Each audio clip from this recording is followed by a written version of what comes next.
অঝোরধারায় কাঁদছেন মেসি, বোধহয় হারিয়ে ফেলেছেন অধরা শিরোপা। সর্বজয়ী হয়েও কেউ এভাবে কাঁদতে পারে? ফাইনালের যুদ্ধ শেষ পর্যন্ত লড়াই না করার জন্যই এই কান্না। শেষ পর্যন্ত হেসেছেন মেসি, হেসেছেন ডি মারিয়া তথা পুরো আর্জেন্টিনা। 2008 থেকে 2012 পর্যন্ত ইউরো এবং বিশ্বকাপের শিরোপা জেতার যে কীর্তি ছিল কেবল শুধু স্পেনের, এবার লাতিন আমেরিকা থেকে তাদের সেই কীর্তিতে ভাগ বসালেন লিওনেল মেসিরা।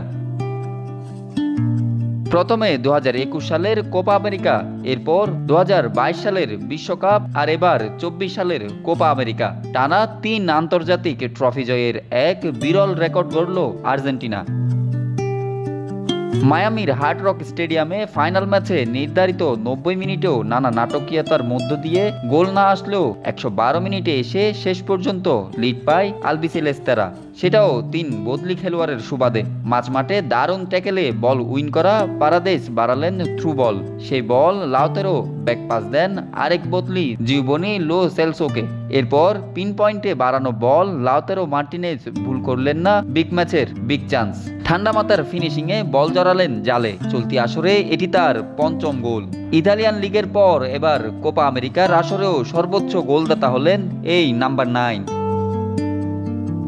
যদিও এই ম্যাচ দিয়ে নিজের বর্ণিল কেরিয়ার শেষ করেছেন আনহেল ডি মারিয়া, শেষটাও তার জন্য হলো সুন্দর ছবির মতো। মেসি যখন অ্যাঙ্কেল ইনজুরির কারণে ম্যাচের 63 মিনিটে মাঠ ছাড়েন, তখন শক্ত করে আর্মব্যান্ড বাঁধলেন ডি মারিয়া। মেসির অনুপস্থিতিতে যেন দায়িত্বটা বুঝে দলের পাপেট মাস্টার হয়েছিলেন ডি মারিয়া। 36 বছর বয়সে এসেও খেললেন 26 বছরের টকবগে এক তরুণের মতো।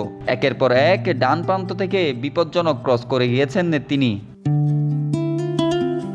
আর্জেন্টিনা যখন ম্যাচের 122 মিনিটে লাউতেরো মার্টিনেজের করা এক গোলে এগিয়ে, এরপরের 8 মিনিটে চেষ্টার কমতি রাখেনি কলম্বিয়া, তবে সেখান থেকে আসেনি কোনো ফল। লিসান্দ্রো মার্টিনেজ আর ক্রিশ্চিয়ানো রোমেরো খেলে গেলেন বুক চিতিয়ে। ব্রাজিলিয়ান রেফারি রাফায়েল ক্লসের শেষ বাঁশিতে নিশ্চিত হলো আর্জেন্টিনার শিরোপা উৎসব। ইতিহাসের 16তম কোপা আমেরিকার শিরোপা নিশ্চিত করল আর্জেন্টিনা। শতবর্ষী এই টুর্নামেন্টের ইতিহাসে এখন সর্বোচ্চ শিরোপাধারী দল আলবিসেলেস্তেরা।